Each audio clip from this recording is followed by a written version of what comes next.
वासुदेवाय। ओम नमो भगवते वासुदेवाय।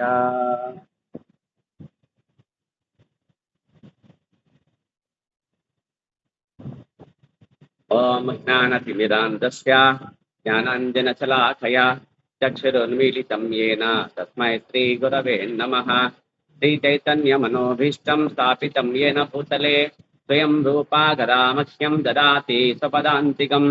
वन्देऽहं श्रीगुरोः श्रीयुता पदकमलं श्रीगुरोन् वैष्णवाञ्च श्रीरूपं सग्रजातं सहगण रघुनाथान्वितं तं सजीवम् साद्वैतं सावधूतं परिजनसहितं कृष्णचैतन्यदेवं श्री श्रीराधा कृष्णपादान् सहगण ललिता श्रीविशाखान्वितां च नमः। ॐ विष्णुपादाय कृष्णप्रेष्ठाय भूतले श्रीमते भक्तिवेदान्त स्वामिन् इति नामिने।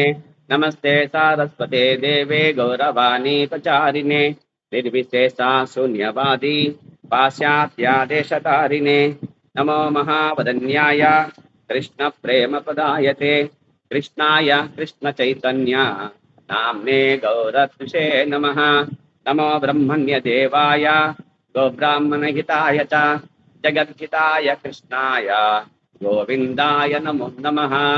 हे कृष्णा करुणा सिन्धो दीनबन्धो जगत्पते गोपेश गोपिका कान्ता राधा कान्ता नमोस्तुते।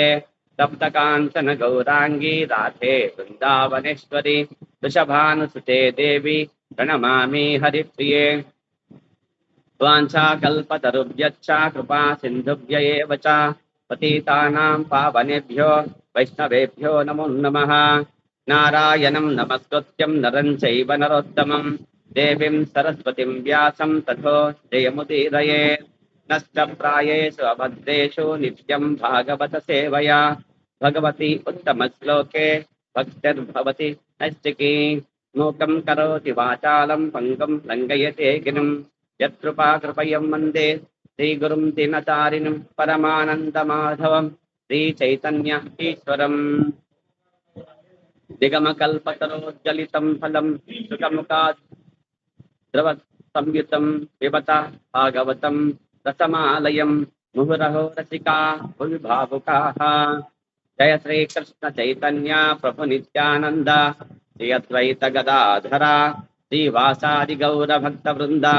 हरे कृष्णा कृष्ण कृष्ण हरे हरे हरे राम राम राम हरे हरे। హరే కృష్ణ. ఈనాటి నిత్యం భాగవత్ సేవ తరగతికి భక్తులందరికీ స్వాగతం సుస్వాగతం. అర్హత లేని నాకు అవకాశం కల్పించిన పరమ గురువు పరమ పూజ్య శ్రీ జయపతాక స్వామి గురు మహారాజ్ వారికి, వారి గురుదేవులైన పరమ పూజ్య శ్రీ శ్రీల భక్తి వేదాంత స్వామి ప్రభుపాద వారికి, మరియు శిక్షా గురువులైన పూజ్య శ్రీ రూపేశ్వర్ చైతన్య ప్రభు, పూజ్య శ్రీ వైష్ణవ కృప ప్రభు, పూజ్య శ్రీ రఘునందన సేవక ప్రభు, పూజ్య శ్రీ విపిన మహారి రామచంద్ర ప్రభు, పూజ్య శ్రీ జయగోవింద్ ప్రభు, తర్వాత వైష్ణవులందరికీ ధన్యవాద ప్రణామాలు. మీకు కూడా ధన్యవాద ప్రణామాలు. ఆఫ్లైన్ ఆన్లైన్ లో ఉండే వాళ్ళందరికీ హరే కృష్ణ. శ్రీమద్ భాగవతము షష్ఠ స్కందము అధ్యాయము సంఖ్య 9 వృత్రాసురుడు ఆవిర్భవించుట అనే అధ్యాయం నామయందు శ్లోకం సంఖ్య 31. ఓం నమో భగవతే వాసుదేవాయ. ఓం నమో భగవతే వాసుదేవాయ. ఓం నమో భగవతే వాసుదేవాయ.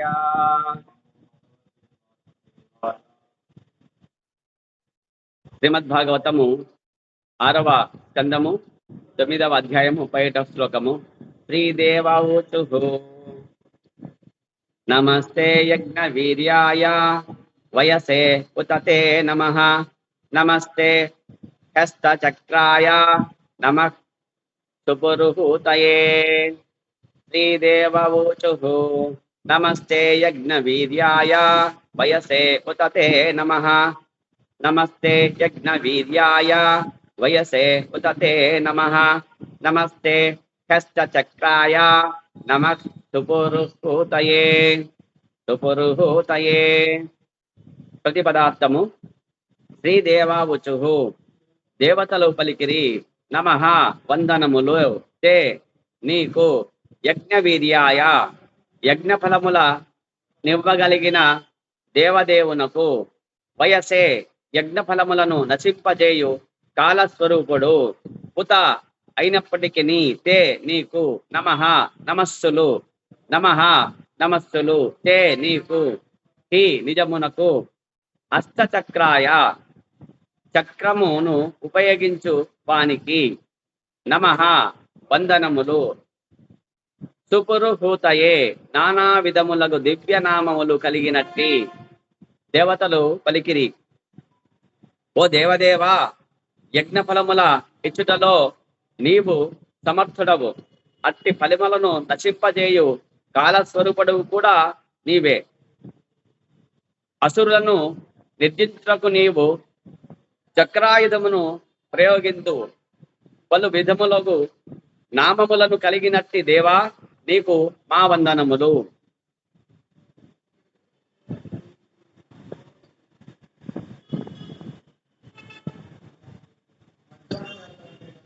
హరే కృష్ణ.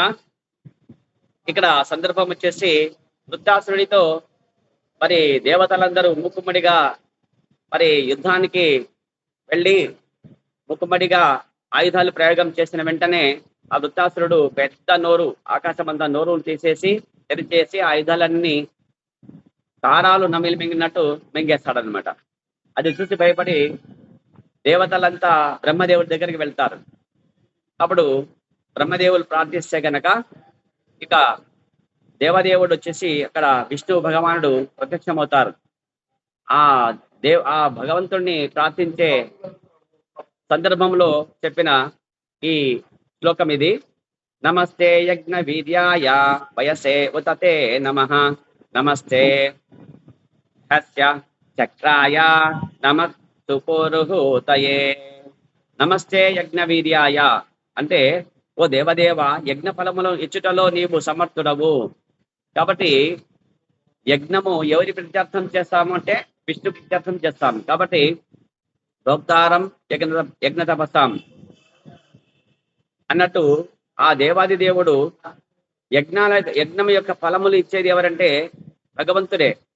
ఏ రూపంలో ఇస్తారంటే గీతలు చెప్పాడు కదా, యజ్ఞము వలన వర్షము, వర్షం వలన అన్నము సమకూరును అని చెప్పేసి. కాబట్టి జీవులకు అవసరమైన ఏదైతే ఆహారం ఉందో, అన్నం ఏదైతే ఉందో, మరి సకల సౌకర్యాలు ఆ విధంగా జీవులు సంతోషంగా ఉండాలంటే వారికి ఆహారం ప్రధానం. కాబట్టి ఆకలి అనే భవరోగం ఒకటి ఉంది కాబట్టి దాని కొరకు భగవంతుడు ఏర్పాటు చేసినాడు, అదే ఆ యజ్ఞము. కాబట్టి యజ్ఞము వలన దేవీ దేవతలు ఎవరైతే ఉన్నారో మానవులు వీళ్ళందరూ అంటే ఈ మనుష్యానం చతుర్లక్షతి అని చెప్పినట్టు ఈ 4 లక్షల మనుష్యులు ఎవరైతే ఉన్నారో ఒకరి సంబంధాన్ని ఏర్పరచుకొని ఒకరికొకరు ఇచ్చిపుచ్చుకునే దదాతి ప్రతి గుహ్యాతి గుహ్యమహ్యాతి పృచ్చతి అని చెప్పిస్తున్నట్టు ఒకరికొకరు వైష్ణవులు ఇచ్చిపుచ్చుకుంటారంట. ఆ విధంగా వచ్చేసి ఇక్కడ హోమం చేస్తే గనక, హోమం ద్వారా హవిష్యులు దేవతలకు వెళితే గనక ఆ హవిష్యులకు తృప్తి చెంది దేవతలు మరి ఈ అష్టదిక్పాలకులు ఎవరైతే ఉన్నారో వీళ్ళంతా సమయానికి ఎవరెవరికి ఏమేమి కావాలో అన్ని ఈ జగత్తులో ఉండే వాళ్ళకందరికీ ఏర్పాటు చేస్తారనమాట. కాబట్టి ఆ రూపంలో ఏర్పాటు చేసి యజ్ఞాల యొక్క ఫలాలు ఇప్పించడానికి ఏర్పాటు చేసింది ఎవరంటే, ఇచ్చేది ఎవరంటే గనక మనము ఒక దేవతకు పూజ చేస్తే గనక ఆ దేవత ఆ ఫలం ఇవ్వాలంటే గనక కృష్ణుడి దగ్గరికి వెళ్ళాలి. కాబట్టి ఆయన దగ్గర వెళ్ళి ఆ ఫలం తీసుకొచ్చి మాకు ఇస్తారు కదా. కాబట్టి ఆ విధంగా యజ్ఞం యొక్క ఫలం ఇచ్చేటలో సమర్థుడు ఎవరంటే విష్ణు భగవానుడే. అట్లనే అట్టి ఫలం నశింపజేయు కాలస్వరూపుడు కూడా నీవే. మరి ఆ అట్టి ఫలాలు ఏవైతే యజ్ఞ ఫలాలు ఏవైతే ఉన్నాయో దానిని నాశనం చేసే వారు ఎవరంటే కాలస్వరూపుడుగా ఉంటాడు శ్రీకృష్ణ భగవానుడు. మరి ఆ కురుక్షేత్రం యుద్ధానికి కురుక్షేత్రంలో ఆ కురుక్షేత్ర సంగ్రామానికి ఆదిలో వచ్చేసి అర్జునుడికి చూపిన స్వరూపం ఏదంటే కాలస్వరూపుడు. భగవంతుడు విశ్వరూపం యొక్క ఆ విశ్వరూపం ఏదంటే కాలస్వరూపుడైన విశ్వరూపం అది భగవానుడి యొక్క కాలస్వరూపుడు. అంటే అర్జునుడు చెప్తాడు, నా బంధువులు వీళ్ళంతా, కాబట్టి ఈ బంధువులని నేను ఎట్లా ఈ యుద్ధంలో చంపాను చెప్పండి అని చెప్పేసి కృష్ణుడు చెప్తే గనక, లేరు వీళ్ళందరినీ ఆల్రెడీగా నేను ఏం చేశాను, నేను వీళ్ళు చంపేశాను, నేను కాలస్వరూపుడు నేను. అంటే వీళ్ళంతా వచ్చేసి భగవంతుడి యొక్క నోటి నుంచి అగ్ని దావానలం ఉంటుంది, ఆ అగ్నిలో వీళ్ళంతా వెళ్ళి ప్రయాణం చేసి లోపలికి దూకేస్తుంటారు. ఎట్లయితే ఆ అగ్ని జ్వాలలో మిడతలు ఎట్లయితే వెళ్ళి లోపలి పడతాయో ఆ విధంగా వీళ్ళంతా వెళ్తున్నారు. ద్రోణాచార్యుడు, భీష్మాచార్యులు, తర్వాత ఈ కౌరవులు కదా, వీళ్ళంతా వచ్చేసి ఆ అగ్నిలో పడిపోతున్నారు. అంటే అది ఆ విశ్వరూపం ఏదంటే కాలస్వరూపుడైన భగవాను యొక్క విశ్వరూపం అది. కాబట్టి కాలస్వరూపుడు నీవే అని చెప్తారు. కాబట్టి ఆ ప్రళయంలో కూడా మరి ఆ శివుడు ఎవరంటే భగవంతుడి యొక్క అంశనే ఆయన. అంటే భగవంతుడే మరి కాలస్వరూపుడైన మహాదేవుడుగా అక్కడ స్వరూపాన్ని ఏర్పాటు చేసుకున్నాడు. కాబట్టి లయం చేసేవారు ఎవరంటే శివుడు. కాబట్టి సృష్టి చేసేవాళ్ళు ఎవరు? బ్రహ్మ. మరి స్థితికారకులు ఎవరంటే విష్ణువు. కాబట్టి బ్రహ్మ, విష్ణు, మహేశ్వరులు. కాబట్టి కాలస్వరూపుడు నీవే నాయన అని చెప్పేసి ఇక్కడ దేవతలు కృష్ణుడితో విష్ణువుతో చెప్తున్నారు. అసురులను నిర్జించుటకు నీవు చక్రాయుధమును ప్రయోగింతువు. కాబట్టి అసురులను సంహరించాలంటే మరి విష్ణువు ఏం చేస్తాడు? విష్ణు దగ్గర ప్రధానమైన సుదర్శన చక్రం ఏదైతే ఉందో ఆ ఆయుధాన్ని ప్రయోగించేసి ఎంతటి అసురుడైన అప్పటికి ఆ చక్రాయుధంతో కడదెరుస్తారు. కాబట్టి ఆ విధంగా వాళ్ళని ప్రయోగించి వాళ్ళని నిర్దిస్తారు అసురులు అని చెప్పేసి ఇక్కడ దేవతలు భగవానుని మరి స్తుతిస్తున్నారు. పలు విధములకు నామములను కలిగినట్టి దేవా నీకు మా వందనములు. పలు విధములకు నామములు కలిగినట్టి ఓ దేవా నీకు మా వందనములు అని చెప్పేసి ఇక్కడ స్తుతి చేస్తున్నారు, స్తోత్రము చేస్తున్నారు దేవతలు. కృష్ణ కృష్ణ డిస్టర్బెన్స్, చెవు కొట్టుకోండి దగ్గర పోయి. కాబట్టి భగవంతుడికి ఎన్ని నామాలు ఉన్నాయంటే గనక మనము లెక్కలేనన్ని ఇన్ఫినిటీ అనంతమైన నామాలు. అనంతుడంటే ఎవరు?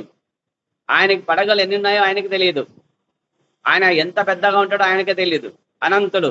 కాబట్టి అటువంటి అనంతుడైన ఆదిశేషుడు కూడా ఎన్ని నోళ్ళు ఉన్నాయో అన్ని నోళ్లతో చెప్పలేను, అంటే ఆయన కూడా చెప్పలేడు భగవంతుడి యొక్క నామాలు ఎన్ని ఉన్నాయని చెప్పేసి. కాబట్టి అనేక నామాలు ఉన్నాయి మీకు, ఎన్ని నామాలను మేము లెక్కించలేమని చెప్తున్నారు ఇక్కడ. అనేకం అంటే ఇన్ఫైనైట్, అనంతము అని అర్థం. కాబట్టి ఆ విధంగా అట్టి నామాలు కలిగిన ఓ దేవా నీకు మా వందనములు అని చెప్పేసి ఇక్కడ వీళ్ళు ప్రార్థిస్తున్నారు.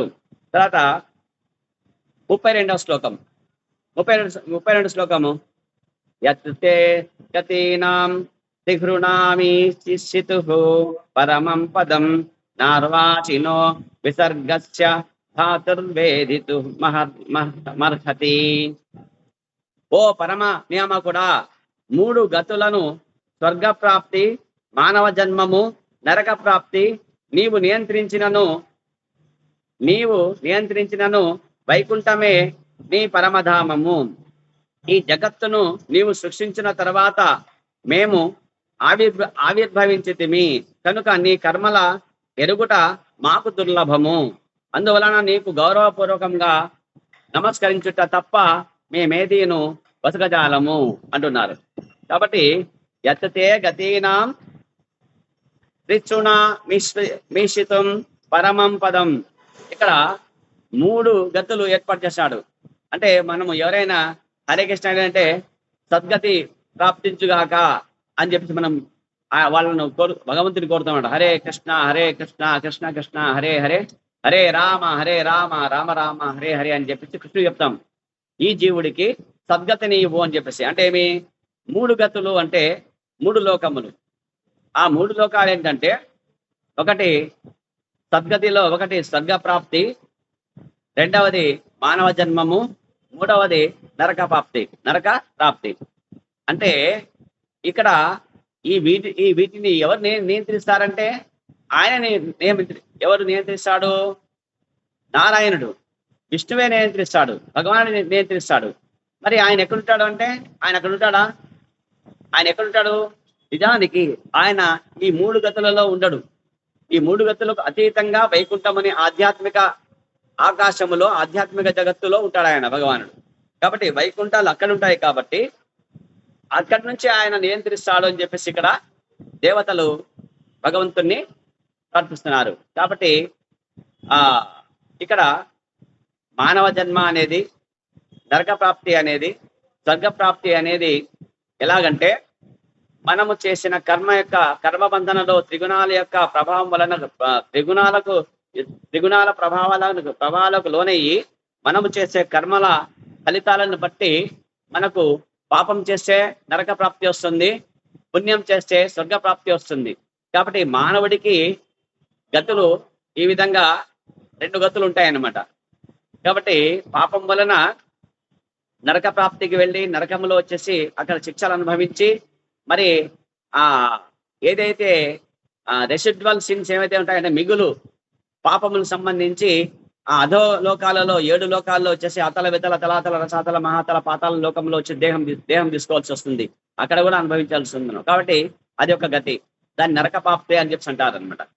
ఒకరు ఎవరైతే గనక దాన ధర్మాలు, తర్వాత యజ్ఞయాగాదులు, మరి ఇంద్రియ భోగం కొరకు చేసినట్లయితే గనక, మరి దేవీ దేవతలకు కొరకు మాత్రమే చేసినట్లు అయితే గనక వాళ్లకు స్వర్గ ప్రాప్తి వస్తుంది. అంటే భగవంతునికి సమర్పణ సర్వం శ్రీకృష్ణాల పరమస్తు అనుకుండా ఎవరైతే చేస్తారో పేరు ప్రతిష్టల కొరకు వాళ్ళకు ఏమొస్తుందంటే స్వర్గ ప్రాప్తి వస్తుందన్నమాట. ఆ స్వర్గలోకంలో స్వర్గ సౌఖ్యాలు అనుభవించేసి ఎప్పుడైతే ఆ సౌఖ్యాలన్నీ అంటే వాళ్ళు చేసుకున్న ఆ పుణ్యరాశి ఎప్పుడైతే తరిగిపోతుందో, మళ్ళీ ఆ మిగులు పుణ్యరాశికి ఫలితంగా వచ్చేసి మానవ జన్మము ఈ భూలోకానికి వచ్చి తీసుకోవాల్సి వస్తుందన్నమాట. కాబట్టి ఈ 3 గతులు ఎవరు నియంత్రిస్తారంటే దేవాది దేవుడైన శ్రీకృష్ణ భగవానుడు యొక్క అంశ అయిన విష్ణు భగవానుడు. కాబట్టి నేను నియంత్రిస్తాడు. ఈ జగత్తును నీవు సృజించిన తర్వాత మేము ఆవిర్భవించితిమి. కాబట్టి ఈ జగత్తు సృజించింది ఎవరంటే గనక విష్ణువు, మహావిష్ణువు. ఎవరి మహావిష్ణువు?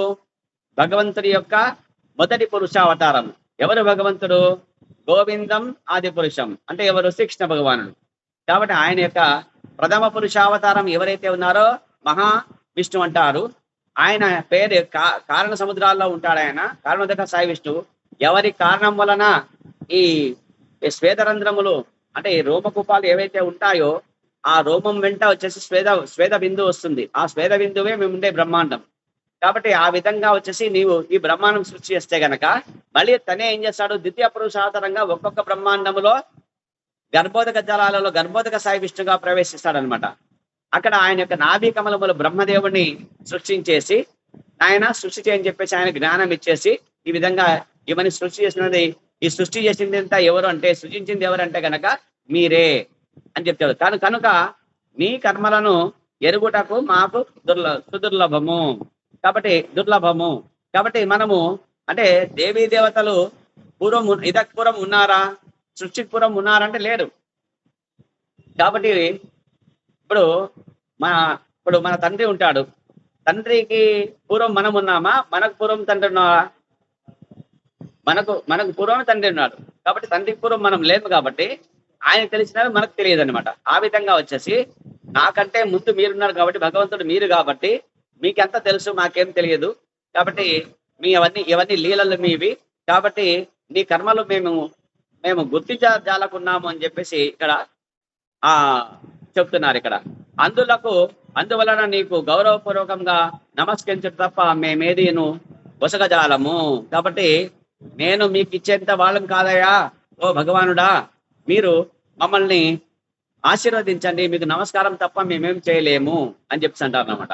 కాబట్టి నువ్వు మీ దగ్గర లేనిది ఏంది చెప్పండి, భగవంతుని దగ్గర ఏమైనా లేనిది ఏదైనా ఉందా చెప్పండి, మనం ఇవ్వడానికి. అన్నీ ఆయన ఉండేవే, ఆయన ఇచ్చినవి మన దగ్గర ఉండేవి కూడా, మన దగ్గర ఉండేవి ఏదంటే ఆయన ఇచ్చినవే. కాబట్టి మేము మన నమస్కారము గౌరవపూర్వకంగా చేయడం తప్ప మేము ఇంకా ఏమి చేయలేమని చెప్పి అంటున్నారు. ఇక భాష్యం ప్రభుపాదులు చెప్తున్నారు. కాబట్టి ఈ దేవతల యొక్క ప్రార్థనకు సంబంధించి భాష్యం చెప్తున్నాడు. అనుభవహీనుడైన వానికి సాధారణంగా భగవంతుడి నుండి ఏది కోరుకొనవలెనో తెలియదు.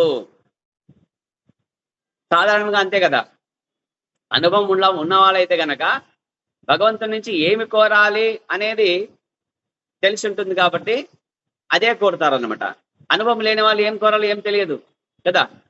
కాబట్టి ఇక్కడ ప్రతి ఒక్కడు ఈ భౌతిక జగత్తు పరిధిలోనే ఉన్నట్టి వాడు. అందువలన భగవంతుని ప్రార్థించినప్పుడు ఎట్టి వరము అడగవలెనో ఎవ్వడును ఎరగాడు. కాబట్టి మనమంతా ఎక్కడున్నాం మనమంతా భౌతిక పరిధిలో ఉన్నాం, ఈ భౌతిక జగత్తు పరిధిలో ఉన్నాం ప్రతి ఒక్కళ్ళు. కాబట్టి ఈ భౌతిక పరిధిలో ఉండే ప్రతి ఒక్కళ్ళకి భగవంతుడు ప్రత్యక్షమైతే ఏమడగాలో మనకే తెలియదు, ఏం కోరాలి మనకేం తెలుసు, మనకు తెలియదు, ఎందుకంటే మనకు అనుభవం లేదు. కాబట్టి అందుకు చెప్తున్నాడు. కాబట్టి ఎట్టి వరము అడగవలెనో ఎవడును ఎరగడు అని చెప్పి ప్రభుపాదులు అంటున్నాడు ఇక్కడ. కాబట్టి వైకుంఠ లోకమును గూర్చి ఎరగనందున జనులు సాధారణముగా స్వర్గలోక ప్రాప్తిని గూర్చి కోరుకొనుచుందురు.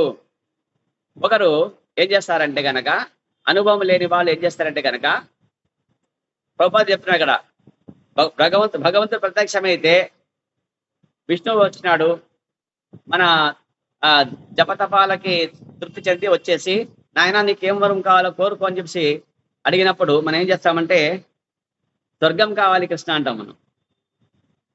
ఎందుకంటే తెలియదు స్వర్గం అనేది ఎక్కడ ఉంది, ఈ భౌతిక జగత్తులోనే ఉంది. గాయత్రి మంత్రంలో భూహు అంటే భూలోకము, భూవహ అంటే పితృలోకము, సువహ అంటే స్వర్గలోకము, మహా అంటే మహర్లోకము, జనహ అంటే జనలోకము, తపహ తపోలోకము, సత్య సత్యలోకం. 7 లోకాలు ఇవి ఊర్ధ్వలోకాలు.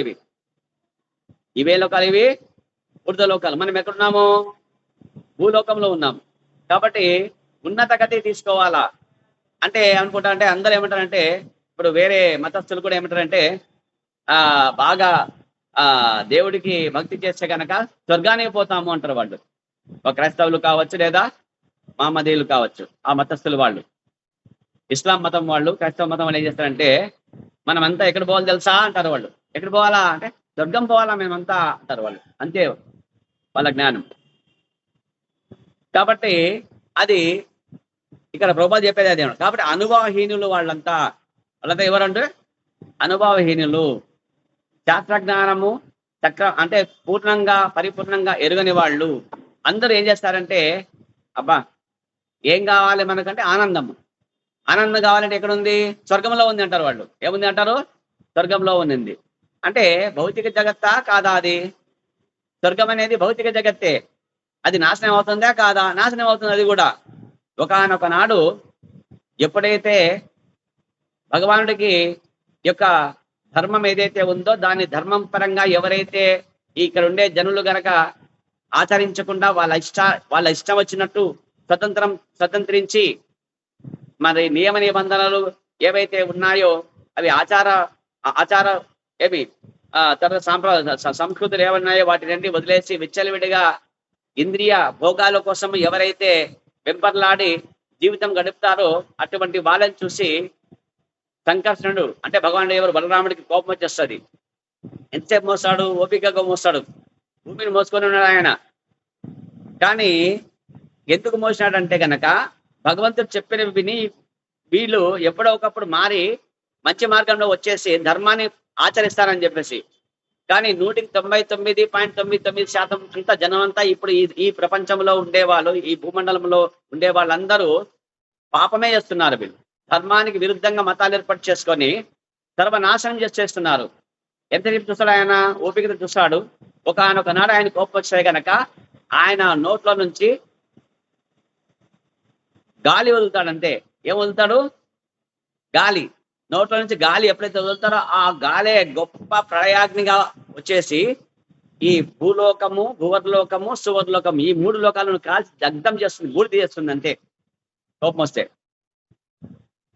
శాశ్వతం కాదు ఇది. కాబట్టి స్వర్గం అంటే ఏదో స్వర్గ సౌఖ్యాలు అనుభవిస్తాం తప్ప అది మళ్ళీ నువ్వు ఎక్కడ పోతావు? మళ్ళీ ఇక్కడికే వస్తావు. 1,00,000 రూపాయలు జేబులో పెట్టేసుకొని 5 స్టార్ హోటల్లోకి వచ్చేసి ఎంజాయ్ చేస్తాం రా అని భార్య బిడ్డలు తీసుకుని పోయి ఎన్నాళ్ళు ఉంటావు? 1,00,000 రూపాయలు జీరో అయినాక మళ్ళీ గొప్పకే రావాల్సిందే, మళ్ళీ ఇంటికి వచ్చేసి పప్పన్నం తినాల్సిందే తప్పని అంతే. అట్లా మళ్ళీ జంక్షన్ అనేది భూలోకం అనేది. ఆ పుణ్యరాశి పూర్తి అయిపోతే గనక మళ్ళీ ఎక్కడ రావాలి? ఇక్కడికే రావాలి, భూలోకానికే జన్మ తీసుకోవాలి అంటాడు గీతలో భగవంతుడు కృష్ణుడు. కాబట్టి ఇక్కడికే వస్తాం. కాబట్టి దీనివల్ల ఏం ప్రయోజనం చెప్పండి? భగవంతుడు ప్రత్యక్షమైతే స్వర్గం కోరాలన్నా మనము ఏం కోరాలి? ఈ భౌతిక జగత్తును కాకుండా భౌతిక జగత్తుకు ఆవల ఉండే తమసోమ జ్యోతిర్గమయ అనే ఉపనిషత్తులు చెప్పినట్టు ఆధ్యాత్మిక జగత్తులో ఉండే వైకుంఠాన్ని కోరాలి తప్ప, ఆయన సేవ కోరాలి తప్ప, ఆయన లోకానికి వెళ్ళడానికి కోరాలి తప్ప అన్యం కోరరాదు. ఇది అనుభవహీనులు చేసే పని అని చెప్పేసి ప్రభువు దగ్గర చెప్తున్నాడు. కాబట్టి స్వర్గలోక ఈ సందర్భమున శ్రీల మధ్వాచార్యులు ఈ క్రింది శ్లోకమును ఉదాహరించరి. దేవలోకాత్ పితృలోకాత్ నిరయాత్సాపి యత్పరం త్రిసృభ్యః పరమం స్థానం వైష్ణవం విషాదం విదుషాం గతి. దేవలోకము, పితృలోకము, నరకలోకములను 3 విభిన్న లోకములు కలవు. ఈ లోకములన్నింటినీ దాటి వైకుంఠ లోకమును ప్రవేశించినప్పుడు జీవుడు వైష్ణవుల చరమాశ్రయమును పొందగలడు. వైష్ణవులకు ఇతర లోకములతో పని లేదు. కాబట్టి మధ్వాచార్యులు మరి మధ్వ సంప్రదాయం సంబంధించి మధ్వాచార్యులు ఏం చెప్తున్నారంటే గనక దేవలోకము, పితృలోకము ఏదైతే ఉందో మరి నరకలోకము, నిరయచాప్తి ఇవన్నీ ఏవైతే ఉన్నాయో ఈ 3 లోకాలు విభిన్నంగా ఉంటాయి. కాబట్టి దేవలోకంలో మనము మరి పితృలోకంలో కానీ నరకలోకంలో కానీ ఉండేవన్నిటినీ అవన్నీ భిన్నమైన లోకాలే. ఆ లోకాలకు వెళ్ళాలని చెప్పేసి వైష్ణవులు కోరుతారంటే ఎప్పుడు కోరరు. నిరంతరము వాళ్ళు విష్ణు సేవార్థము మరి విష్ణువుక మనమంతా దాసులు కాబట్టి ఆ వైకుంఠానికి వెళ్ళి ఆ పరమ పురుషుణ్ణి మరి సేవ చేయడానికి వైకుంఠము కావాలని ఆశ్రయిస్తారు తప్ప మరి వైష్ణవులు ఇతర లోకాలను ఎప్పుడు ఇతర లోకాలతో వాళ్ళకి ఏమి పని లేదు అని చెప్పేసి అంటారు అనమాట. ఇక 33వ శ్లోకము. ఓం నమస్తే అస్తు భగవాన్ నారాయణ వాసుదేవాది పురుష మహాపురుష మహానుభావ పరమ మంగళ పరమ కళ్యాణ పరమ కారుణిక కేవల జగదాధార లోకైకనాథ సర్వేశ్వర లక్ష్మీనాథ పరమహంస పరివ్రాజకైః పరమేణాత్మ యోగ సమాధీన పరిభావిత పరిస్ఫుట పారమహంస్య ధర్మేణ్యోద్ఘాటితత మహా కపాటద్వారే చిత్తే అపావృత్త ఆత్మలోకే స్వయం ఉపలబ్ధ నిజ సుఖానుభవో భవాన్ అని 33వ శ్లోకములో భగవాను గురించి ఓం నమస్తే అస్తు భగవాన్ నారాయణ వాసుదేవాది పురుష వాసుదేవ ఆది పురుష మహాపురుష మహానుభావ పరమ మంగళ పరమ కళ్యాణ పరమ కారుణిక కేవల జగదాధార లోకైకనాథ సర్వేశ్వర లక్ష్మీనాథ అని చెప్పేసి పరమహంస పరివ్రాజకై పరమేణాత్మ యోగ సమాధీన పరిభావిత పరిస్ఫుట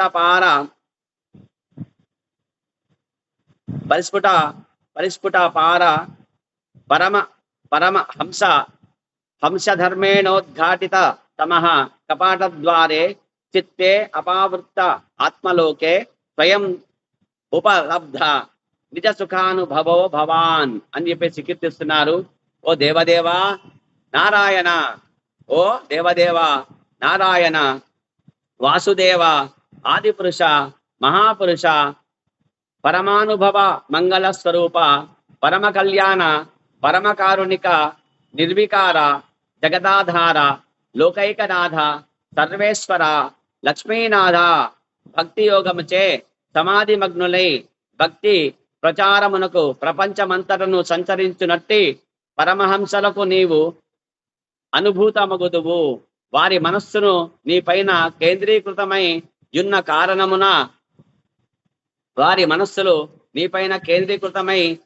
కారణమున నీ స్వరూపమును వారు తమ విశుద్ధ హృదయములలో గాంచగలుగుదురు. వారి హృదయమునందలి అంధకారము పటాపంచలై నీ దర్శన భాగ్యము కలిగినంతటా నీ దివ్య స్వరూపమనడి దివ్యానుభూతిని వారు పడేదురు. వారు తప్ప వేరెవ్వరును నిన్ను అనుభూతమనర్చుకొనజాలరు.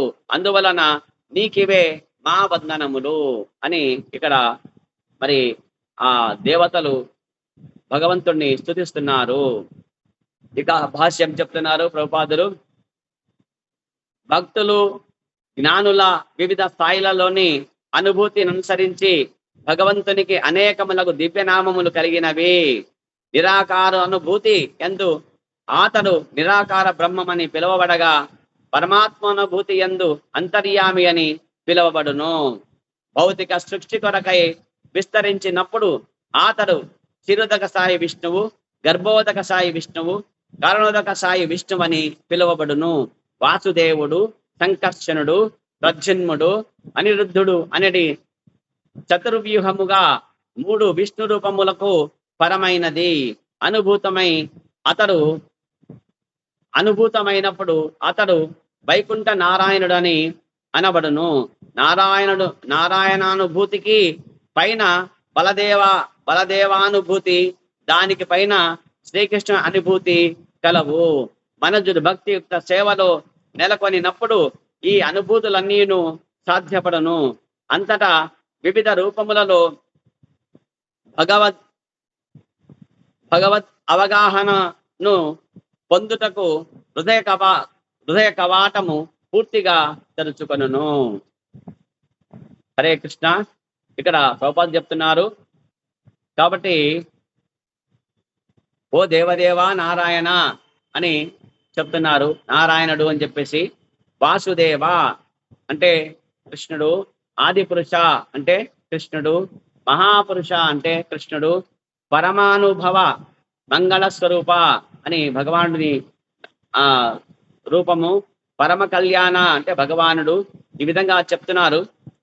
ఆ విధంగా వచ్చేసి ఇక్కడ భక్తి యోగముల్చే సమాధి మగ్నులై భక్తి ప్రచారమునకు సర్వలోకేశ్వరుడైన లక్ష్మీనాథ, ఓ లోకైకనాథ, ఓ జగదాధార, నిన్ను వాళ్ళంతా వాళ్ళ మనసులో వచ్చేసి నిరంతరము నిన్ను కేంద్రీకరించుకుంటూ ఉంటారు. వాళ్ళ మనసంతా మీరే నిండి ఉంటారు.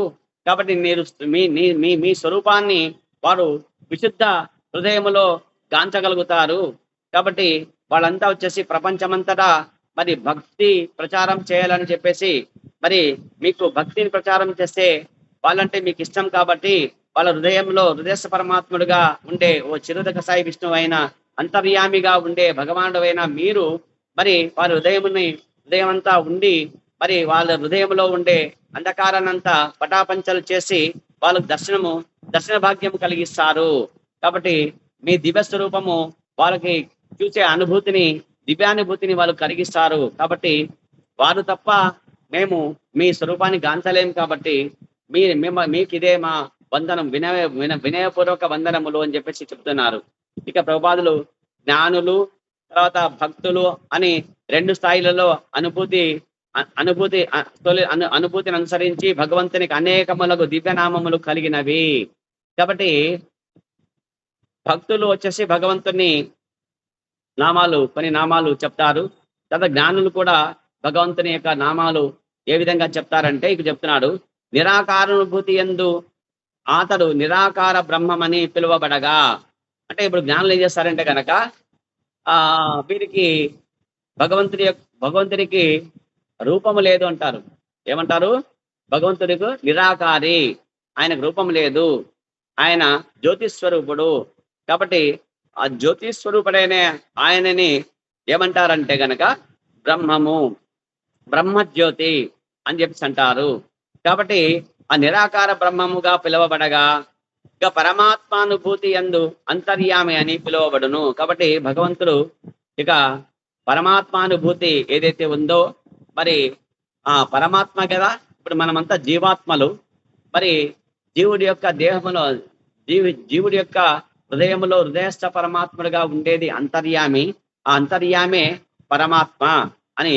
తర్వాత ఆత్మ, జీవాత్మ అని మేము ఈ రెండు జీవాత్మ, పరమాత్మ ఇరువురు ఒక జీవి యొక్క హృదయములో నిలిచి ఉన్నప్పుడు మాత్రమే చైతన్యాన్ని కలిగి ఉంటారు అని చెప్పేసి మరి శాస్త్రము, మరి ఆచార్యులు చెప్పినట్టు మరి భగవానుడు ఇక్కడ జ్ఞానులు ఏం చేస్తారంటే బ్రహ్మమని పిలుస్తారు అని చెప్తున్నారు.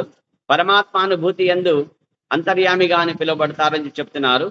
భౌతిక సృష్టి కొరకై భగవానుడు వచ్చేసి 3 విష్ణువులుగా మరి ఆయన స్వాంశ రూపాలు అంటే ప్రథమ ద్వితీయ తృతీయ పురుషావతారులుగా మరి తీసుకున్నారు. అదే ప్రథమ పురుషావతారం అంటే కారణోదక సాయి విష్ణువు, ద్వితీయ పురుషావతారం అంటే గర్భోదక సాయి విష్ణువు, తృతీయ పురుషావతారం అంటే క్షీరోదక సాయి విష్ణువుగా ఆ భగవానుడు విస్తరిస్తాడనమాట. ఆ విధంగా వచ్చేసి మరి ఆ సృష్టి క్రమములో వచ్చేసి మరి ఏదైతే మరి ఆధ్యాత్మిక ఆకాశంలో మరి వాసుదేవుడు, సంకర్షణ, ప్రద్యున్మ, అనిరుద్ధ అని చెప్పేసి వాసుదేవ, సంకర్షణ, ప్రద్యున్మ, అనిరుద్ధ అని చెప్పేసి చాతుర్విహాలు ఉన్నాయి. ఆ 3 విష్ణు రూపాలకు పరమైనవి. ఈ మొదట చెప్పిన కారణోదక సాయి విష్ణువు, గర్భోదక సాయి విష్ణువు, క్షీరోదక సాయి విష్ణువుకి పరమైనవి ఈ 4 చాతుర్విహం అని చెప్పేసి అంటారు. కాబట్టి ఆ విధంగా చతుర్వ్యూహంగా అంటే వాసుదేవ, సంకర్షణ, ప్రద్యున్మ, అనిరుద్ధగా వచ్చే చాతుర్వ్యూహంగా సృష్టి చేసుకుంటాడు భగవానుడు. అనుభూతమై ఉంటాడు. అతడు వైకుంఠ నారాయణుడు నవడును. కాబట్టి అనుభూతమైనప్పుడు ఈ చాతుర్వ్యూహముగా ఎప్పుడైతే అతను 3 విష్ణు రూపాలకు అతీతంగా ఉండే ఆయనని ఏమంటారంటే గనక నారాయణుడు అనబడును. కాబట్టి ఈ నారాయణానుభూతి పైన బలదేవానుభూతి ఉండును. ఫస్ట్ నారాయణానుభూతి, ఆ తర్వాత బలరాముడు బలదేవానుభూతి, ఆ తర్వాత శ్రీకృష్ణ భగవానుడు. కాబట్టి శ్రీకృష్ణుని అనుభూతి అని చెప్పేసి 3 రకాల అనుభూతులు ఇక్కడ చెప్తున్నారు. కాబట్టి చాతుర్విహానికి అంటే అతీతమైనది నారాయణ అనుభూతి, ఆ తర్వాత బలదేవానుభూతి, తర్వాత శ్రీకృష్ణానుభూతి అని చెప్పి ఇక్కడ ప్రభుపాదులు చెప్తున్నారు. కాబట్టి మనుషుడు భక్తియుక్త సేవలో నెలకొలినప్పుడు ఆ అనుభూతులన్నీను సాధ్యపడను. మరి ఈ అనుభూతులన్నీ ఎప్పుడు సాధ్యమవునంటే కేవలము భక్తి యోగములందు మాత్రమే, మరి భక్తియుక్త సేవలో ఉన్నప్పుడు మాత్రమే ఇది సాధ్యపడను అని చెప్పేసి ప్రభుపాదులు చెప్తున్నారు. కాబట్టి అంతటా వివిధ రూపములలో భగవత్ అవగాహనము పొందుటకు హృదయ కవాటం పూర్తిగా తెరుచుకొనగలదు. కాబట్టి మన హృదయ కవాటము అందు భగవానుడు ఉన్నప్పుడు మరి భగవంతుడి యొక్క అవగాహనము కలగాలంటే గనక వివిధ రూపాలలో ఉండే భగవానుడి యొక్క అనుభూతి కలగాలంటే గనక భక్తి యోగమునందు ఉండాలి. అప్పుడే సాధ్యమవుతుంది అంటారు. ఆ తర్వాత నెక్స్ట్ 34వ శ్లోకము.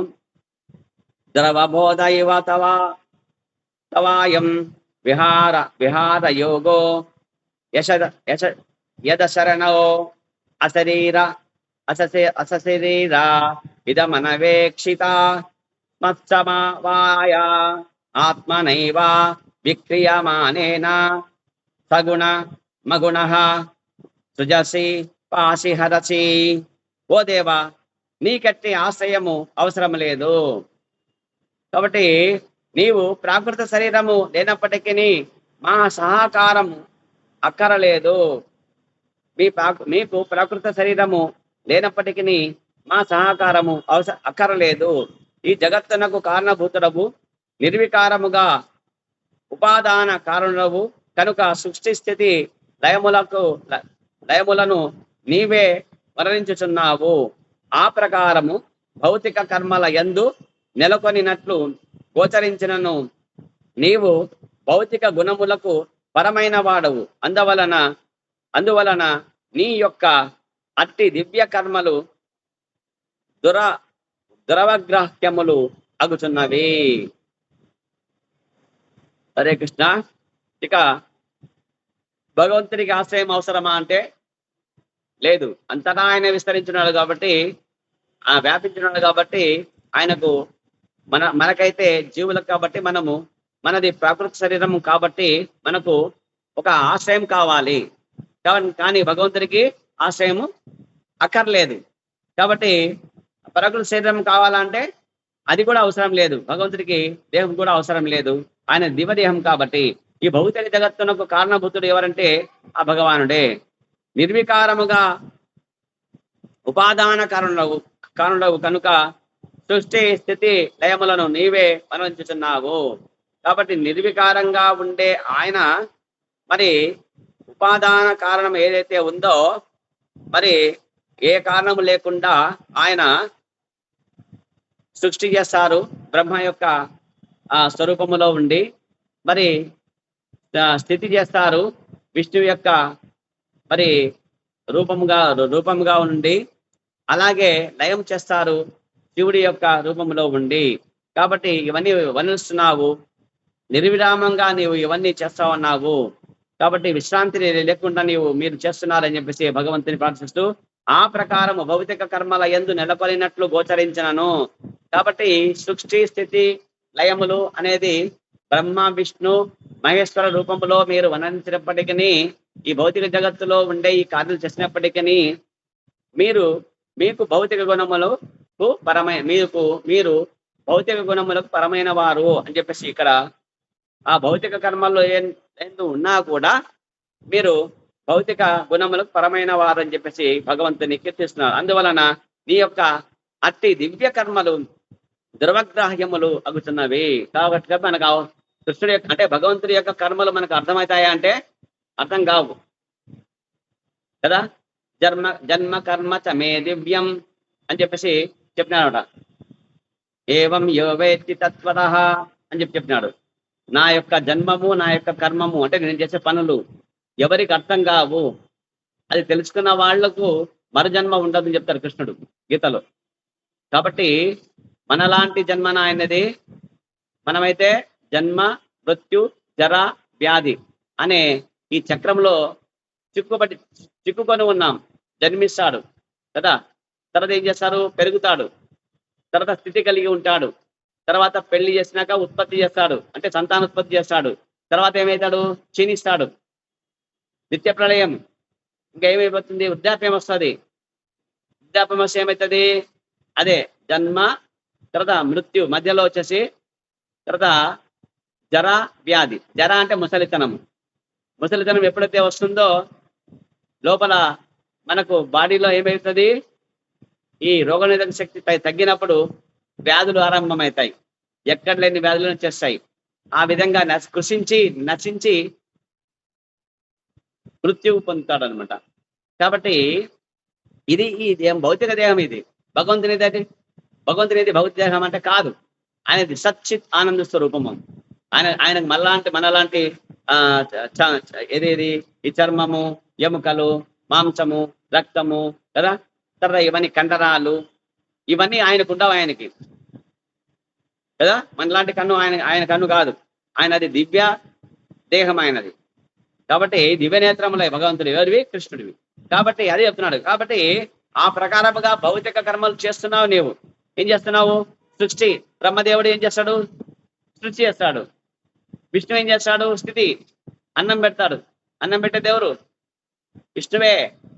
తర్వాత లయ చేస్తాడు శివుడు. శివుడు కోపం ఎక్కువ, ప్రళయం సృష్టిస్తాడు, అంతే, ఫినిష్ చేస్తాడు, అంతే శివుడు. అందుకే ఈ రూపాల్లో ఉండేది ఎవరు అంటే మీరే ఉండి భౌతిక కర్మలు చేస్తున్నారు. అయినా కూడా మీరు భౌతిక గుణాలు మీకున్నాయంటే లేవు, పరమైన వాడు భగవంతుడు అని చెప్తున్నాడు. కాబట్టి మిమ్మల్ని అర్థం చేసుకోవడం చాలా కష్టం చెప్తాడు అనమాట. అందుకే గోలోక ఏవ నివసత్యఖిలాత్మభూత అని చెప్పేసి బ్రహ్మదేవుడు చెప్తారనమాట. గోలోక ఏవ నివసత్యఖిలాత్మభూత గోవిందమాది పురుషం తమహం భజామి అని చెప్పి బ్రహ్మదేవుడు స్తుతి చేస్తాడు. ఎవరికి? కృష్ణుడికి. ఎప్పుడు చేస్తాడంటే గోలోకంలోన అక్కడ బృందావనంలో వచ్చేసి ఒకసారి ఏమవుతుందంటే గోపబాలులతో కలిసి సద్దులు కట్టుకొని పోయింటారు కదా. చిన్న పిల్లలందరూ ఏం చేస్తారంటే పశువులు కాయడానికి పోయింటారు, ఆవులు కావడానికి. ఏవి? పెద్ద ఆవులు కాదు, చిన్న దూడలు, లేగ దూడలు ఉంటాయి కదా. ఈ చిన్న పిల్లలు కాబట్టి చిన్న దూడలు తీసుకుపోతారు, పేద దూడలు తీసుకుపోతారు అనమాట. వీళ్ళంతా ఎగురుకుంటూ ఆడుకుంటూ నృత్యం చేసుకుంటూ పాడుకుంటూ మురళి మోగించుకుంటూ పోతారు. పోయినప్పుడు ఇక్కడ ఒకరి సద్దులు అంటే ఎంగ్లీ ఏగో మామజుడు మంచిది, ఈ పదార్థం మాంజుడు, ఇది లడ్డు తీసుకో తిను అని తినిపిస్తారు. వాళ్ళు సగం తిన్నది తినిపిస్తారు, ఎంగిలి తినిపిస్తారు. ఎవరికి? కృష్ణుడికి. ఏబ్బా ఏంటి ఇది చేస్తున్నాడు, ఇదండి భగవంతుడా అని బ్రహ్మకు కోపం వచ్చేది. వచ్చి ఏం చేస్తాడంటే అటువైపు లేగ దూడలు ఉంటాయి కదా, ఆ దూడలన్నీ మాయం చేస్తాడు. చేసేసి ఎక్కడ కట్టేస్తాడు? సత్యలోకంలో కట్టేసుకుంటాడు. ఒక పిల్లడు వస్తాడు, కృష్ణ కృష్ణ మన దూడలు లేవు, ఎక్కడికో పోయినాయి, అడవిలో లోపల పోతే కనుక పులుల సైట్లో చెప్పు, మరి నేను చూసొస్తాను, మీరు కొద్దిగా ఆగండి, అందరూ కలిసి సిద్దామంటారు అనమాట. తినడానికి అంటే మరుసటి రోజు అనమాట ఇది. తినడానికి ప్రారంభించే ముందు చేస్తే ఆ పిల్లవాడు వద్దు చెప్తాడు. కృష్ణ చెప్తాడు, ఏ కృష్ణ నువ్వు కూర్చో నేనే పోతా అంటాడు. కృష్ణ వైపు చూడడానికి పోతే అప్పుడు అక్కడ ఆ హంస యొక్క ఈక కనిపింటది, ఆడ పడి ఉంటుంది. ఓహో బ్రహ్మదేవుడి పని చేస్తున్నాడు, మాయం చేస్తున్నాడు అని కనుకుంటాడు. వచ్చేస్తాడు. మళ్ళీ వచ్చేసి ఇక్కడ కూడా మాయం వింటారు. ఇక్కడ ఒక ఈక పడి ఉంటుంది, ఇట్లా అక్కడ ఒక ఈక పడి ఉంటుంది, ఇక్కడ ఈక పడి ఉంటుంది. ఇక్కడ గోవత్సాలను మాయం చేస్తున్నాడు, ఇక్కడ గోపబాలు మాయం చేసేస్తున్నాడు. కృష్ణుడు అక్కడే ఉన్నాడు. ఎందుకంటే మజ్జిగ కూడా తాగేటప్పుడు వాళ్ళు మనలాగా నీళ్ళు తీసుకురావాలి. మధ్యాహ్నం మీరు నీళ్ళ బాటలు తెచ్చుకున్నావను అట్లా వాళ్ళు మజ్జిగ తీసుకొస్తారు, నీళ్ళు తీసుకురారు. వాళ్ళు అన్నం తిన్నాక మజ్జిగ తాగుతారు వాళ్ళు. ఆ తాగేటప్పుడు ఇట్లా దోశలు తాగుతారు అనమాట. నోరు పెట్టరు కదా, ఆ చుక్క పడుతుంది కదా, ఇట్లా మోచేతి దగ్గర వచ్చేవి చిన్న చుక్కలు, ఏది మజ్జిగ బిందువులు పట్టుకుని తాగుతుంటాడు కృష్ణుడు. ఫ్రెండ్స్వి ఏచి అంటాడు బ్రహ్మదేవుడు, మాయం చేస్తాడు. అందుకే అది బ్రహ్మ విమోచన లీల అంటారు దాన్ని. ఇప్పుడు కృష్ణుడు ఏం చేస్తాడు తెలుసా? లిటిల్ కృష్ణుడు చూసినావా లేదా నువ్వు? కదా, గోవస్థలు అంటే ఆయనే విస్తరించి అంటే లేగదుడుగా మారుతాడు, ఆయనే విస్తరించి గోపబాలుగా మారుతాడు. అందరు కలిసి మరి వేణు ఊదుకుంటూ ఇంటికి పోతాడు. అంతే. రాత్రి అయింది, నా కొడుకులు రాలేదు, వాళ్ళ అమ్మ వాళ్ళు ఎదురు చూస్తుంటారు. అందరికీ ఎవరి కొడుకుగా ఆయనే ఉంటాడు. అంటే అప్పుడు వాళ్ళు పూర్వము ఆ గోపికలు మాత్రం ఏం చేస్తారంటే, కృష్ణుడు నా కొడుకుగా పుట్టితే ఎంత బాగుండు, యశోదమ్మ కొడుకుగా పుట్టినాడు, నా కడుపు ఎందుకు పుట్టలేని చెప్పి వాళ్ళు బాధపడి ఉంటారు అనమాట. ఇప్పుడు ఏమైనాడు? వాళ్ళ కొడుకు రూపంలో ఆయన పోయినాడు అక్కడ. ఇప్పుడు ఆ గోపమ్మలు అంటే గోపికలు అంటే మాతా గోపికలు అంటే తల్లి స్థాయిలో ఉండే గోపికలు ఎంతో ఆనందపడతారు. అప్పుడు ఎంతో ప్రేమగా చూసుకుంటారు అనమాట ఆ పిల్లవాడిని. ఇంతకు పూర్వము కృష్ణుడే గుర్తొస్తారు వాళ్ళకి. ఈ పిల్లవాడిని చూసి తన బిడ్డనే కానీ సేవ చేసేటప్పుడు ఎవరు గుర్తొస్తారు? కృష్ణుడే గుర్తొస్తారు. ఇప్పుడేమో ఆనందంగా చేస్తున్నారు. ఆ విధంగా వాళ్ళ కోరిక గుర్తిస్తున్నాడు అన్నాడు కృష్ణుడు బ్రహ్మ చేసిన దానికి. కాబట్టి ఈ విధంగా చూడండి ఇక్కడ. అప్పుడు చెప్తాడు, గోలోక ఏవ నివసత్యఖిలాత్మ భూత అంటే గోలోకంలో ఉండే అన్ని చేస్తావు నీవు అంటాడు. ఏమంటాడు? దేవదేవుడవు శ్రీకృష్ణుడు సదా గోలోక బృందావనం నెలకొని ఉండును అని చెప్పినాడు. ఎక్కడున్నాడు కృష్ణుడు? గోలోక బృందం ఎక్కడుంది? ఎక్కడుంది అది? మనం ఉండేది 14 లోకాలు ఇవి. దాంట్లో భూలోకంలో ఉన్నాము. మనకు పైన ఏం లోకాలు ఉన్నాయి? పితృలోకం ఉంది. మన పెద్దలు చచ్చిపోయిన వాళ్ళు ఉంటారు తెలుసా? పితృలోకంలో ఉంటారు. దానిపైన ఎవరున్నారు? స్వర్గలోకం ఉంది, దేవతలు ఉండేది. ఆ పైన మహర్లోకము, జనలోకము, తపోలోకము, సత్యలోకము. ఇదంతా లోపల. దీని కింద ఏమున్నాయి? అధోలోకాలు. అతల, వితల, తలాతల, మహాతల, రసాతల, పాతాల లోకాలు 7 లోకాలు ఉన్నాయి. అవి చీకటి లోకాలు. అవి ఇక్కడైతే సూర్యుడు ఒకడే ఉంటాడు, చంద్రుడు ఒకడే ఉంటాడు. ఈ 7 లోకాలకి అన్నిటికీ వెలుగిస్తాడు వీళ్ళే. ఒకడే సూర్యుడు అంతే. నువ్వు అమెరికాలో పైన ఈశ్వరుడే ఉంటాడు, భారతదేశంలో వచ్చినా ఈశ్వరుడే ఉంటాడు మీకు. నువ్వు పోదా స్వర్గలోకం పోయినా కూడా ఈశ్వరుడే ఉంటాడు. అక్కడ సత్యలోకం పైన ఈశ్వరుడే ఉంటాడు అంతే. కాబట్టి ఇవన్నీ బ్రహ్మాండంలో ఉండేవి 14 లోకాలు. దీనికి పైన ఇది వెలుగు ఇది చీకటి ఆకాశం. ఇది భౌతిక జగత్ అంటే తెలుసా? చీకటి ఆకాశం. సూర్యుడు వస్తే వెలుగు, లేకుంటే చీకటే కాదా చెప్పండి? మన చేయి మనకే కనబడదు, చీకట్లోన కనబడుతుందా? కాబట్టి చీకటి ఆకాశం. దీనికి ఆవాలయం ఉంది, వెలుగు ఆకాశం ఉంది. అదే ఆధ్యాత్మిక జగత్తు. అక్కడ అన్ని కోటాను కోట్ల వైకుంఠాలు ఉంటాయి. అక్కడ ఆ వైకుంఠాలకు పైన ఉంటాడు, గోలోకంలో ఉంటాడు కృష్ణుడు. ఇది భాగవతం చెప్తుంది. ఎవరు చెప్తున్నారు ఇది? కాకమ్మ గోమ కథ కాదు ఇది, పిట్ట కథ కాదు ఇది. కాబట్టి ఏ కృష్ణ కూర్చో, నిశ్శబ్దంగా కూర్చో. వెళ్ళు, తిలకం పెట్టుకోండి, ప్రభుపాద దండం పెట్టండి, నరసింహస్వామి దండం పెట్టి వచ్చి కూర్చోండి. ఇసుకంటే పచ్చ వ్యవసాయమేకి ఆర్డర్ తీసినాక ఒక్కల, ఇప్పుడు ఒక్కల ఇక్కడ. కమాన్ కృష్ణ. ఓకే కృష్ణ, లెక్క నువ్వు పెట్టుకో అంతే. హరే కృష్ణ. ఓకే కృష్ణ. బృందావనం పరిత్యజ్య పాదమేకం న గచ్చతి. బృందావనం పరిత్యజ్య పాదమేక న గచ్చతి అంటాడు. అంటే శ్రీకృష్ణుడు బృందావనంను వీడి ఒక్క అడుగైనా నువ్వు బయటకు పోడు. చూడండి, బృందావనంలో ఉంటాడు, ఎప్పుడు ఉంటాడు. బృందావనం వదిలేసి కృష్ణుడు బయటికి పోతాడంటే ఒక్క అడుగుడు పోడు. కాకపోతే కనుక ఇంకో కృష్ణుడు పోయింటాడు. ఎవరు పోయింటారు? పోవాల్సి వస్తే ఇంకో కృష్ణుడు పంపిస్తాడు అంతే. తన దగ్గర ఎంతమంది కృష్ణుడు ఉన్నారు, అనంతం అంతే, ఇన్ఫినిటీ, లెక్కలేనని కృష్ణుని పంపిస్తాడు ఆయన అంతే. కాబట్టి నిజమైన కృష్ణుడు మాత్రం బృందావనం వదిలిపోవడం అంటాడు. ఆ విధంగా దేవదేవుడు తన ధామము గోలోక బృందావనం అందే నెలకొని ఉన్నప్పటికీ సర్వత్రా వ్యాపించి ఉండి ఎల్లడలా నెలకొని ఉండను. అక్కడ ఉంటాడు, ఇక్కడ ఉంటాడు. ఎక్కడ ఉంటాడు? అక్కడెక్కడో కొన్ని కోటాను కోట్ల కిలోమీటర్ల మైళ్ళ దూరంలో ఉంది. ఎక్కడ? గోలోకం కదా. కాబట్టి అక్కడెక్కడో ఉండే గోలోకంలో కూడా ఉంటాడు, ఇక్కడ కూడా ఉంటాడు ఆయన అంతే. ఆయన సర్వాంతర్యామి ఆయన. కాబట్టి సర్వత్రా వ్యాపించి ఉంటాడు. కాబట్టి ఆ విధముగా దేవదేవుడు తన ధామమగు గోలోక బృందావనందే నెలకొని ఉన్నప్పటికీ సర్వత్రా వ్యాపించి ఉండి ఎల్లడలా నెలకొని ఉంటాడు. బద్ధజీవునికి ఈ విషయం తెలుసుకొనుట అతి కష్టము. మనమంతా ఎవరు? బద్ధజీవులు. మనకు అర్థం కాదు. వాళ్ళు చెప్పినావులే, నేను ఇన్నాను, ఇంట్లో ఉండమంటే ఉంటానా ఇప్పుడు నేను అంటాము.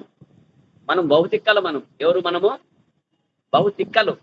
మామూలు తిక్క కాదు మాకుండేది, తిక్క ఎక్కువ మనకి. వాళ్ళు చెప్పినావులే, ఇది భౌతిక జీవులకి అర్థం కాదు ఇది అంటాడు.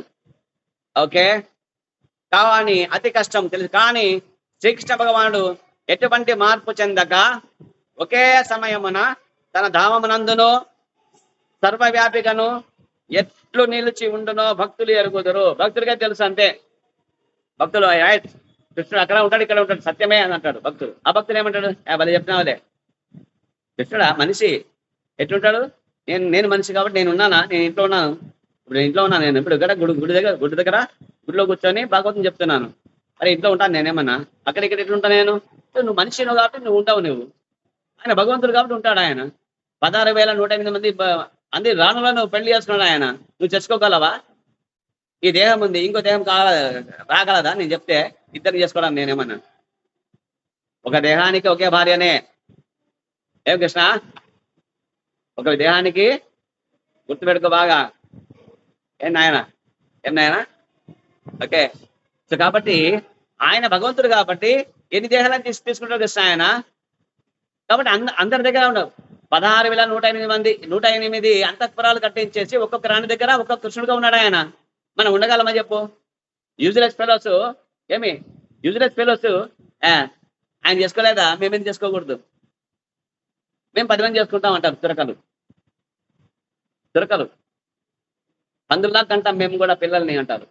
ఎందుకంటే మత ప్రచారం చేసుకోవాలి మేము కదా అని చెప్పేసి. అవునా కాదా? అది చేసుకోవడానికి నువ్వు 10 మందిగా విస్తరిస్తావా చెప్పు? నువ్వు పాపం, అది నరకానికి పోతావు అంతే. కాబట్టి ధామమునందు అక్కడ ఉంటాడు కృష్ణ భగవానుడు, ఇక్కడ ఉంటాడు, అంతటా వ్యాపించి ఉంటాడు. మరి ఇది భక్తుడైతే అర్థం చేసుకోగలడు. భగవంతునికి ప్రాకృత దేహం లేనందున, భగవంతునికి దేహం ప్రాకృతం అనేదే అంటే మనలాంటిది, ప్రకృతి పరమైన దేహం అనేది. మన దేహానికి ప్రకృతి, పంచమహాభూతములు ప్రకృతి అంటే కదా. ఏది? నీరు, గాలి, అగ్ని, వాయువు, ఆకాశం, ఇవి ఉంటాయి. జ్ఞానేంద్రియాలు కన్ను, ముక్కు, చెవి, నాలుక, చర్మము 5. తర్వాత ఇంద్రియార్థాలు. కన్ను ఏం చూస్తుంది? రూపం చూస్తుంది. అక్కడ మాతాజీ కూర్చున్నారు, ఆ మాతాజీ పక్కన కృష్ణుడు కూర్చున్నాడు, ఇక లిటిల్ కృష్ణ కూర్చున్నాడు, అక్కడ ఇంకో కృష్ణుడు కూర్చున్నాడు, అక్కడ పిల్లకాయలు కొంతమంది తిలకం పెట్టుకుంటున్నారు, ఇక్కడ వెంకట నరసింహస్వామి ఉన్నాడు, యోగ నరసింహ రూపంలో కూర్చున్నాడు అని చెప్తున్నాడు. కన్ను రూపం చూస్తుంది, కన్ను ఇది. ఈ చెవి ఏం చేస్తుంది? శబ్దం వింటున్నది. అక్కడ ఎవరు ఉన్నారంటే ఏం శబ్దం వచ్చింది ఇప్పుడు? వెంకట నారసింహ. ఎవరెక్కడ ఉండేది? వెంకట నారసింహ యోగాసనలో ఉన్నారు అని శబ్దం విన్నాం మనం. ఈ నాలుక మాట్లాడుతుంది. ఈ చర్మము, అబ్బా ఎండాకాలము ఉక్కపోస్తుంది, కానీ ఇటు చెప్పు, నాకు గాలి లేదు, స్పర్శ. ఇవి తన్మాత్రలు అంటుంది. ఇవి 5. కర్మేంద్రియాలు. నోరు ఏం చేస్తుంది? మాట్లాడడానికి ఉపయోగించాలా, తినడానికి ఉపయోగించాలి నోరుని. తర్వాత ఇంకేం చెప్పు? నాలుక కదా, రుచి చూడడానికి ఉపయోగించాలా. తర్వాత చేతులు దేనికి ఉపయోగించాలా? కృష్ణుడికి పూజ చేయడానికి ఉపయోగించాలా. కాళ్ళు కృష్ణుడి గుడికి దర్శనం చేసుకోవడానికి ఉపయోగించాలా. ఇవి కర్మేంద్రియాలు ఏమ్మా. తర్వాత పన్ను పోస్తామా, చూపు చేస్తామా, ఇవి 5 ఇంద్రియాలు. ఏంటివి? కర్మేంద్రియాలు. కర్మ అంటే పన్ను చేసేవన్నమాట. ఒంటికి పోకపోతే కడుపు ఏమవుతుంది చెప్పండి? ఎత్తు, హాస్పిటల్కి ఎత్తు అంటాము. దొడ్డికి రాలేదు నాకంటే హాస్పిటల్కి ఎత్తు అంటాము. అవునా కాదు చెప్పండి? నోట్లో నీళ్లు పోవడం లేదంటే హాస్పిటల్కి ఎత్తు అంటాము. ఈ చేయి పని చేయలేదంటే హాస్పిటల్కి ఎత్తు, పశ్చాత్తం వచ్చింది ఎత్తు అంటారు. ఈ కాళ్ళు పని చేయడం లేదంటే ఎత్తు అంటారు. ఇవన్నీ ఏంటివి? ఇవి కర్మలు చేస్తేనే మనం ఆరోగ్యం ఉన్నప్పుడే ఇవన్నీ పనిచేస్తాయి. ఇవి 5 5 5 5 ఇన్నాయి మొత్తం. 5 పంచమహాభూతములు, 5 కర్మేంద్రియములు, 5 జ్ఞానేంద్రియములు, 5 తన్మాత్రలు, 20 అయినాయి. ఇవి భౌతికంగా కనబడేవి. అవన్నీ మనకి అవన్నీ కనబడతాయి. ఇప్పుడు చెప్పినవన్నీ విషయాలన్నీ. ఇంకోటి కనబడుతుందా? మనస్సు, బుద్ధి, అహంకారము, తర్వాత గుణము. నీ గుణం నాకు తెలుస్తుందా? నా గుణం నీకు తెలుసు, కనబడుతుంది నీకు. అది అవ్యక్తములు అంటారు దాన్ని. ఈ 3 అనమాట. మనోబుద్ధి అహంకారములు, తర్వాత త్రిగుణాలు. ఈ 4 కలిసే 24 తత్వాలతో దేహం ఏర్పడుతుంది మనది. భౌతిక దేహం అనేది. భగవంతుడి ఎట్లా కాదు, సచ్చిత్ ఆనంద స్వరూపం ఆయన. ఆయన విగ్రహం ఎటువంటిది? సచ్చిత్ ఆనంద స్వరూపం. అది భౌతికానికి అతీతంగా ఉండేది, ఆయన దివ్యమైన దేహం ఆయనది. కాబట్టి భగవంతునికి ప్రాకృత దేహం లేకున్నాను, ఇతరుల సహాయం అతనికి అవసరం లేకున్నాను, దేవతలు అతనిని వివిధాంగములుగా తెలియబడింది. కాబట్టి ఇంద్రుడు ఎవరు అంటే, దేవతలంతా ఎవరు చెప్పండి? కృష్ణుడి యొక్క దేహములు, శరీరంలోని భాగాలు దేవతలందరూ. అర్థమైందా? కన్ను ఎవరు? సూర్యుడు. కృష్ణుడి కన్ను ఎవరు? సూర్యుడు. ఇంకో కన్ను ఎవరు? చంద్రుడు. భుజం ఎవరు? ఇంద్రుడు. అంటే భగవంతుడి యొక్క అంగములే దేవీ దేవతలు. అది చెబుతున్నాడు ఇక్కడ. కాబట్టి ఆయనకి మనలాగా దేహం అవసరం లేకున్నా కూడా దేవతలే ఆ దేహంలోని భాగాలుగా ఉన్నారని చెప్పి చెప్తున్నాడు ఇక్కడ. అర్థమైంది కదా కృష్ణ? అతడు సర్వత్రా వ్యాపించి ఉన్నాడు. మయా తతమిదం సర్వం జగత్ వ్యక్తమూర్తినా. అతడు తన ఆధ్యాత్మిక రూపమున సర్వత్రా నిలిచి లేడు. ఆధ్యాత్మిక రూపమున సర్వత్రా అతను ఉన్నాడంటే నిలిచి లేడు. పరతత్వము సర్వవ్యాపకము కనుక దివ్య రూపము అవసరం లేదు అని అంటున్నాడు. కాబట్టి పరతత్వం అంటే శ్రీకృష్ణ భగవానుడు. ఆయన ఎవరు? పరతత్వం. మనము ఆత్మలు, ఆయన పరమాత్మ. కాబట్టి పరతత్వం ఆయన. కాబట్టి మాయావాద సిద్ధాంతము ఇదే అని చెప్తుంది. పరతత్వం సర్వత్రా వ్యాపించి ఉన్నది కనుక రూపరహితమని మాయావాదులు భావిస్తారు. దేవుడికి రూపం లేదంటాడు. ఎవరు? మాయావాది. అంతటా ఉన్నాడు కాబట్టి ఆయనకి రూపం లేదంటాడు అనమాట. కాబట్టి ఇది సత్యం అంటే ఇది అసత్యం. ఇది సత్యం కాదు. దేవాది దేవుడు దివ్య రూపధారి అయి ఉన్నాడు. అదే సమయంలో భౌతిక సృష్టి అందలి అనువనువున వ్యాపించి ఉన్నాడు. మరి కృష్ణుడికి రూపం ఉందా లేదా చెప్పండి? కృష్ణ ఉంది కదా. కాబట్టి భగవంతుడు సాకార రూపం కలిగి ఉన్నాడు. ఆయన కూడా భగవంతుడు మనలాగే. ఆయన పూర్ణుడు. ఆయన కూడా కళ్ళున్నాయి, ఆయన కూడా నోరు ఉంది, ఆయన కూడా చెవులు ఉన్నాయి, ఆయన కూడా చేతులు ఉన్నాయి. కాబట్టి ఆయనకు అన్నీ ఉన్నాయి. మనలాగా ఆయనకు కూడా ఉన్నాయి. ఆయనకున్నట్టు మనకు ఉన్నాయి, ఆయనకున్నట్టు మనకు ఉన్నాయి. కాబట్టి ఆయన సంపూర్ణుడు, ఆయన పరిపూర్ణుడు భగవంతుడు. హరే కృష్ణ.